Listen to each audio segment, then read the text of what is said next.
इन दिनों राजस्थान की राजनीति में आरएलपी प्रमुख हनुमान बेनीवाल और राजस्थान प्रदेश कांग्रेस के अध्यक्ष गोविंद सिंह डोटासरा के बीच की अदावत जग जाहिर है और इस अदावत में हनुमान बेनीवाल आए दिन गोविंद सिंह डोटासरा पर निशाना साधते रहते हैं, लेकिन कभी भी गोविंद सिंह डोटासरा ने पलटकर हनुमान बेनीवाल के किसी भी आरोप का कोई जवाब नहीं दिया है।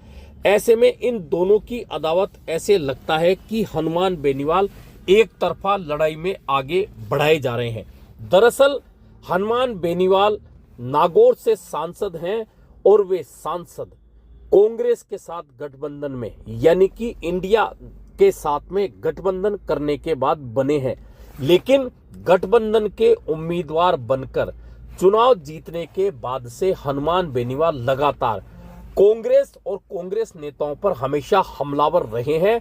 लेकिन कांग्रेस के नेता चाहे प्रदेश कांग्रेस के अध्यक्ष गोविंद सिंह डोटासरा हों, जिन पर हनुमान बेनीवाल निशाना साधते हैं, हमेशा डोटासरा यह कहते रहे कि वे जो भी बात कह रहे हैं उसका जवाब वे दे सकते हैं, लेकिन चूंकि वे इंडिया गठबंधन के अभी भी साझेदार हैं और हमारे साथ हैं, ऐसे में मैं कोई टिप्पणी नहीं करना चाहता।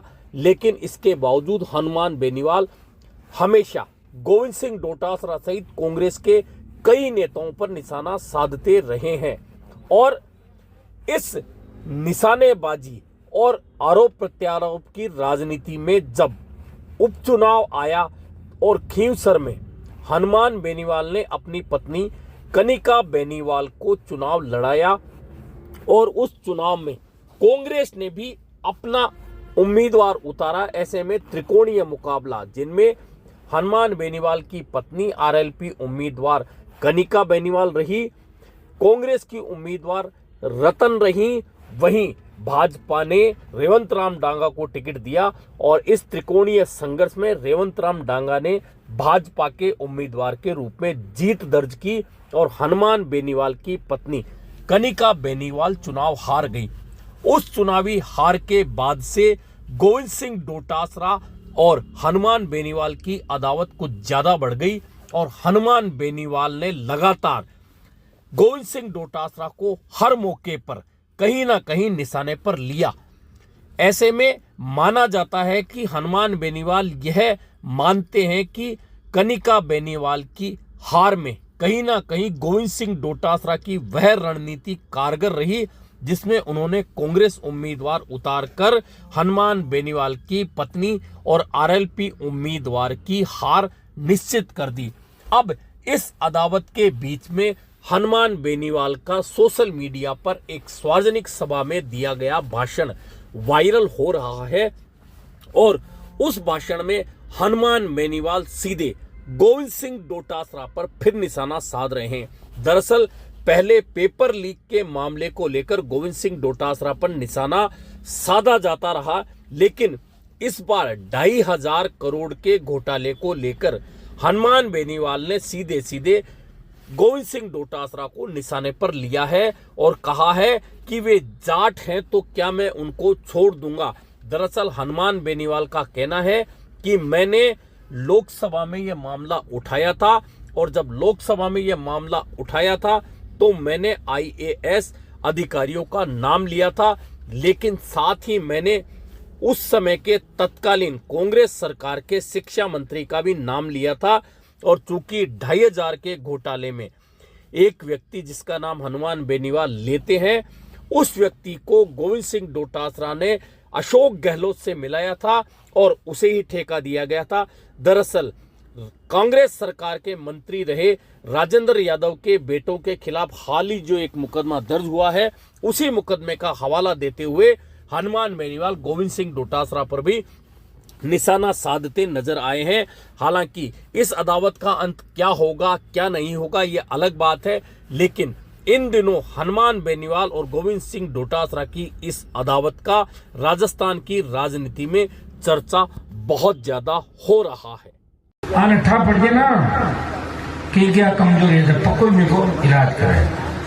अभी मिड डे मील घोटाला 2,500 करोड़ का अगर आप लोकसभा की कार्रवाई देखते हो तो 1 साल पहले मिड डे मील घोटाले को मैंने उठाया था, देखा था कि किसी आपने? तब मैंने 4 IAS अधिकारियों के नाम लिए थे और एक मैंने ये बोला था कि राजस्थान के पूर्व शिक्षा मंत्री मिड डे मील घोटाले के अंदर आरोपी है। 2,500 करोड़ का जो घोटाला हुआ उसमें राजेंद्र यादव, उनके बेटे इतने ही आरोपी नहीं है। जो कमलजीत इस फर्म का मालिक है, उस कमलजीत को अशोक गहलोत से मिलवा के अगर मिड डे मील का ठेका दिलाया तो कांग्रेस के प्रदेश अध्यक्ष गोविंद सिंह डोटासरा ने दिलाया था। उनके खिलाफ FIR क्यों नहीं?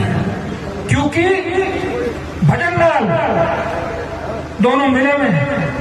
क्यों समय डोटासरा जी ने भजनलाल को अवलाइज किया, 5 सीटों में कांग्रेस की जमानत जब्त हुई उस पुरस्कार के रूप में कि देखो हमने आपको निकाल दिया, 5 को डाल दिया।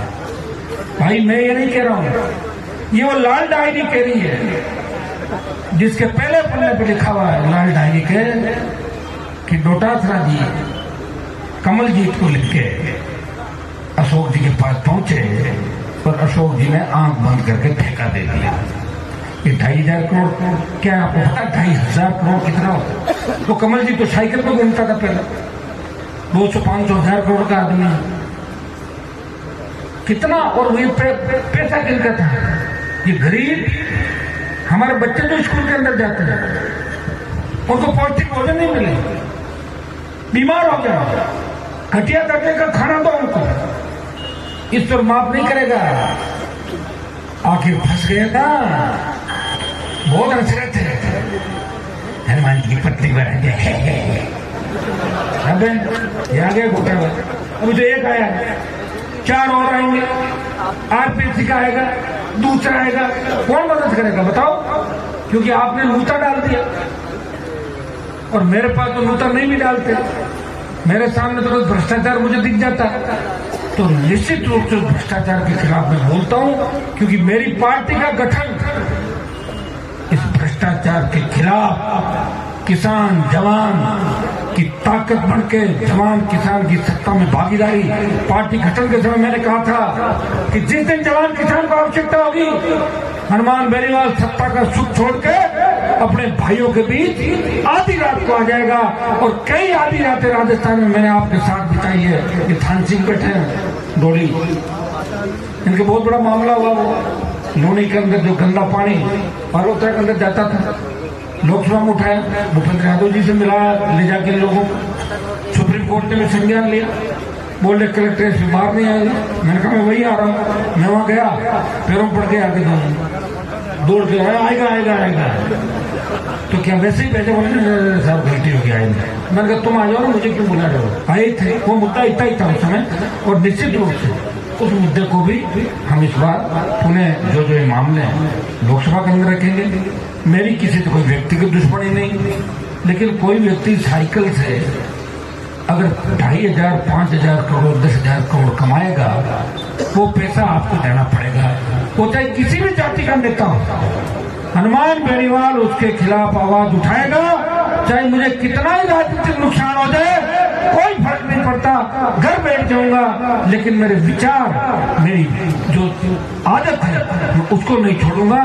और यही जाट के अंदर एक आदत होती है, जाट सरकार बनाता है और सरकार के खिलाफ हो जाता है। राज बना हुआ और दूसरे दिन गुआड़ में बैठ गए, राज हाथों ही बना, तो अपना ही लोग है भाई। तो मैं भी तो आपका भाई हूँ, राज के साथ कैसे कर सकता हूँ? इसलिए मैं कह रहा हूँ पूरा ही राज बनाएंगे। जेएमएम बना दिया, गिरधरलाल जी राजी है, जाट मुस्लिम माड़ी मेघवाड़ मीणा गुजर राजी होगा नहीं हमें? अच्छा इतना सुस्त क्यों फिर यादव तो हुई होगा। अब एक बेटे बड़ा फोन आएगा जो गिरधरलाल भजनलाल जी खिलाफ मिला दिया, पर तो पुराना